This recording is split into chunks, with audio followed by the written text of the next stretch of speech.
Hello, traders. FX Pip Collector here. Today is Thursday, June 19th, and this is my analysis for gold.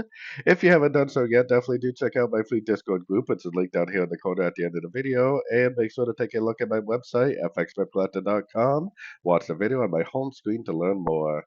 So, anyways, gold finally did break out in this little range we had. I was actually thinking it was going to go up and take the high before it broke down, but I mean, it does kind of make sense that it's been going down. If you've been watching my videos, you know that I have a bearish bias.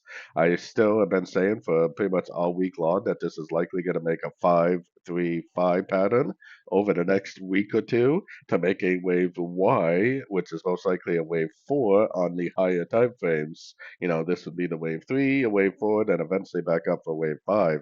So my overall bias has definitely been down on these sort of time frames. So if it's already broken out, it's probably already in a wave three. So it potentially is already in this wave three.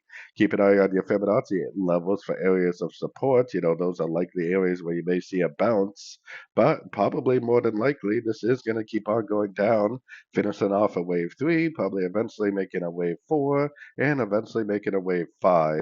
And I think this is going to be a wave A of an ABC correction, which will play out as an ABC of wave Y on the 4 hour time frame, like I was just drawing on the 4 hour.